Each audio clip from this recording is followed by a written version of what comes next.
Assalamualaikum. Welcome back to my channel Dunia Tiara.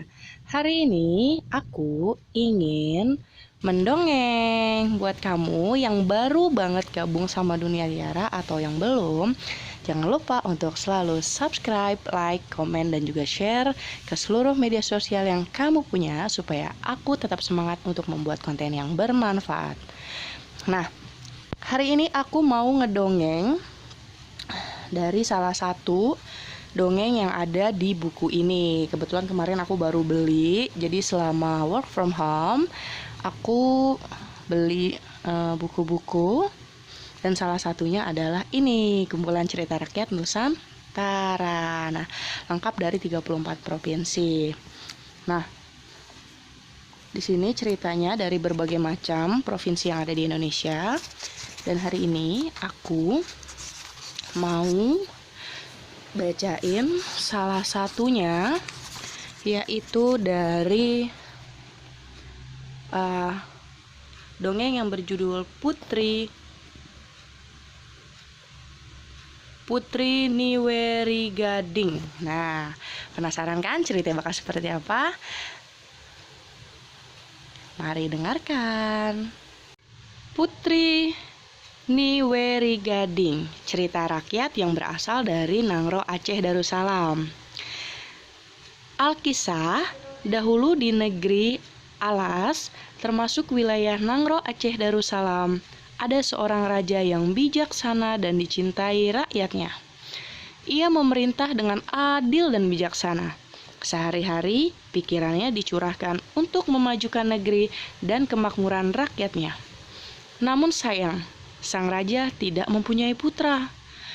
Mereka sedih atas nasihat orang pintar raja dan permaisuri, kemudian tekun berdoa sambil berpuasa. Beberapa bulan kemudian permaisuri mengandung. Setelah sampai waktunya, permaisuri melahirkan anak laki-laki yang diberi nama Amat Mude. Belum genap setahun Amat Mude, ayahnya meninggal dunia. Karena Amat Mude masih bayi, maka adik sang raja atau paman, Pakcik Amat Mude, diangkat menjadi raja sementara. Pakcik itu bernama Raja Muda. Setelah diangkat menjadi raja, ia malah bertindak kejam kepada Amat Mude dan ibunya. Mereka diasingkan ke sebuah hutan terpencil. Raja Muda ingin menguasai sepenuhnya kerajaan yang sesungguhnya menjadi hak Amat Mude. Walau dibuang jauh dari istana, permaisuri tidak mengeluh. Ia terima cobaan berat itu dengan sabar dan tabah. Ia besarkan Amat Mude dengan penuh kasih sayang. Tahun demi tahun berlalu, tak terasa Amat Mude tumbuh menjadi anak yang cerdas dan tampan. Amat Mude suka memancing ikan di sungai. Pada suatu hari, permaisuri dan Amat Mude pergi ke sebuah desa di pinggir hutan untuk menjual ikan. Tanpa disangka, ia bertemu dengan saudagar kaya. Ternyata, ia bekas sahabat suaminya dulu. "Mengapa Tuan Putri dan putra mahkota berada di tempat ini?" tanya saudagar keheranan. Permaisuri menceritakan semua kejadian yang telah menimpanya. Mendengar hal itu, sang saudagar segera mengajak mereka ke rumahnya dan membeli semua ikannya. Setiba di rumah, saudagar itu menyuruh istrinya segera memasak ikan tersebut. Ketika sedang memotong perut ikan, sang istri merasa heran karena dari perut ikan itu keluar telur ikan yang berupa emas murni. Kemudian, butiran emas tersebut dijual ke pasar oleh istri saudagar. Uangnya ia gunakan untuk membangun rumah permaisuri dan putranya. Sejak saat itu, permaisuri dan Amat Mude telah berubah menjadi orang kaya berkat telur-telur emas dari ikan. Cerita tentang kekayaan permaisuri dan putranya sampai ke telinga Raja Muda. Pada suatu hari, Raja Muda memanggil Amat Mude ke istana. ia memerintahkan Ahmad Mude memetik kelapa gading untuk mengobati penyakit istri Raja Muda. Di sebuah pulau yang terletak di tengah laut. Konon, lautan di sekitar pulau itu dihuni oleh binatang-binatang buas. Siapapun yang melewati lautan itu pasti celaka. Raja Muda mengancam Ahmad Mude, jika tidak berhasil, ia akan dihukum mati. Tapi Ahmad Mude tidak peduli dengan ancaman itu. Niatnya tulus hendak menolong istri Raja Muda. Ia pun segera berangkat meninggalkan istana. Setiba di pantai, dia duduk termenung.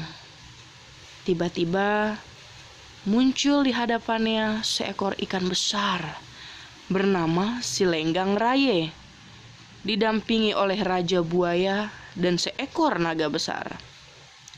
Singkat cerita, Ahmad Mude telah menemukan pohon kelapa gading dengan bantuan Silenggang Raye, Raja Buaya, dan seekor naga. Selanjutnya, Ahmad Mude memanjat pohon. Ketika sedang memetik buah kelapa gading, tiba-tiba terdengar suara seorang perempuan. Siapapun yang berhasil memetik buah kelapa gading, dia akan menjadi suamiku. Siapakah engkau? Tanya Ahmad Mude. Aku Putri Newer Gading, jawabnya dengan suara dari bawah pohon kelapa. Ahmad Mude cepat-cepat memetik kelapa gading. Setelah turun dari atas pohon kelapa, alangkah takjubnya Ahmad Mude melihat kecantikan Putri Newer Gading. Akhirnya Ahmad Mude pun mengajak sang putri pulang ke rumahnya untuk dipersunting. Setelah menikah, Ahmad Mude beserta istri dan ibunya berangkat ke istana untuk menyerahkan buah kelapa gading. Kedatangan Ahmad Mude membuat Raja Muda terheran-heran. Orang yang berhasil melewati rintangan di Pulau Angker pastilah orang sakti. Ia tidak mau main-main lagi. Kini tidak ada alasan untuk menghukum mati keponakannya itu. Akhirnya, Raja Muda sadar akan kesalahannya. Ia memohon maaf kepada Permaisuri dan Ahmad Mude. Beberapa hari kemudian, Ahmad Mude dinobatkan menjadi Raja Negeri Alas. Pesan moral dari dongeng ini adalah ketika musibah yang terjadi diperlukan kesabaran dan ketabahan, dan dengan kerja keras kita akan sampai pada perbaikan nasib. Nah, demikianlah adik-adik dongeng yang berasal dari negeri Nangro Aceh Darussalam yang berjudul Putri Niweri Gading. Kalau adik-adik suka, jangan lupa subscribe, like, dan juga komen, serta share ke seluruh sosial media yang adik-adik dan juga bunda punya. Jangan lupa komen mau dibacain dongeng apa lagi sama aku. Insya Allah kita akan bacakan di sini. Tetap semangat dan selalu sehat. Studi from home-nya tetap dijalankan. Sampai ketemu lagi di dongeng-dongeng berikutnya. Assalamualaikum, see you, bye.